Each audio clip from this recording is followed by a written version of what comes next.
শয়ন একাদশী তিথি শুরু 24শে জুলাই 2026 শুক্রবার সকাল 9টা 14 মিনিটে। তিথি সমাপ্তি 25শে জুলাই 2026 শনিবার সকাল 11টা 36 মিনিটে। ব্রত পালনের তারিখ 25শে জুলাই 2026 শনিবার।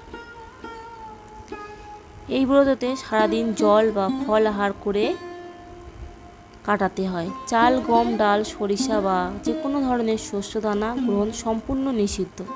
সারাদিন ও রাতে ভগবানের নাম জপ, গীতা পাঠ এবং বিষ্ণু সহস্রনাম স্তোত্র পাঠ করা অত্যন্ত ফলদায়ক। পরের দিন সকালে দ্বাদশীতে ভগবানকে অন্নভোগ নিবেদন করে তুলসী পাতা মুখে দিয়ে পারণ বা উপবাস ভঙ্গ করতে হয়।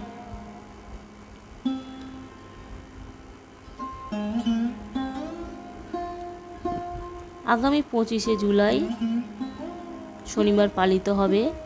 হিন্দু শাস্ত্র অনুসারে আষাঢ় মাসের শুক্লাপক্ষের এই একাদশী তিথিটি অত্যন্ত গুরুত্বপূর্ণ, কারণ এই দিন থেকেই ভগবান শ্রীহরি বিষ্ণু আগামী 4 মাসের জন্য ক্ষীর সমুদ্রে শেষনাগের শয্যায় যোগ নিদ্রায় মগ্ন হন। এই 4 মাস সময়কে চাতুর্মাস্য বলা হয়।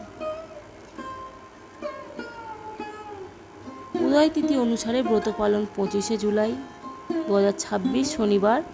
ব্রত পালনের সময় 26শে জুলাই 2026 রবিবার। সূর্যোদয়ের পর নির্দিষ্ট সময় মুহূর্তকে ইস্কন বা স্থানীয় পঞ্জিকা অনুসারে সকলের মধ্যে শয়ন একাদশীর বিশেষ মাহাত্ম্য।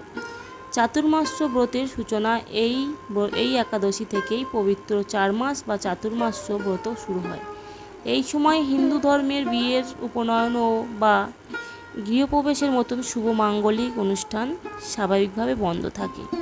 পাপ থেকে মুক্তি। পুরাণ অনুসারে এই ব্রত ভক্তি ভরে পালন করলে মানুষের জ্ঞাত অজ্ঞাত সমস্ত পাপ ধুয়ে মুছে যায় এবং মনের সকল সৎ ইচ্ছা পূরণ হয়। বিষ্ণু কৃপা লাভ। এই দিন ভগবান বিষ্ণুর বিশেষ পূজা ও আরাধনা করলে পরম পুণ্য লাভ হয় এবং অন্তিমে মোক্ষ বা বৈকুণ্ঠে ধাম প্রাপ্তি ঘটে।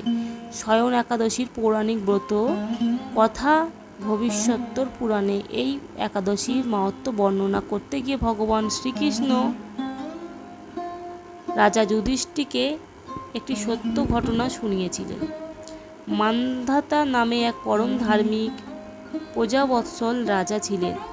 একবার তার রাজ্য টানা 3 বছর কোনো বৃষ্টিপাত হয়নি, যার ফলে তীব্র অনাহার, দুর্ভিক্ষ ও হাহাকার দেখা দেয়। রাজার রাজ্যে প্রজা এই দুর্দশা দেখে রাজা অত্যন্ত ব্যথিত হন এবং এর প্রতিকার খুঁজতে বনে বনে ঘুরতে শুরু করেন। ঘুরতে ঘুরতে তিনি ব্রহ্মার পুত্র মহর্ষি অঙ্গিরার আশ্রমে পৌঁছান। রাজা ঋষির প্রণাম জানিয়ে রাজ্যর অনাবৃষ্টির কারণ এবং তা থেকে মুক্তির উপায় জানতে চান।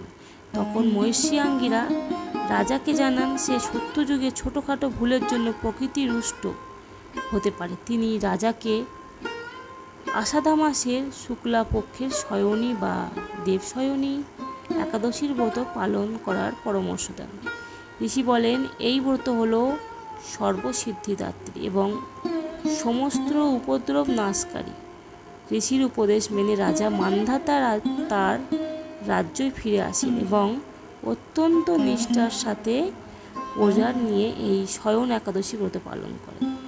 ব্রতের প্রভাবে অলৌকিকভাবে পুরো রাজ্য প্রবল বৃষ্টিপাত হয়।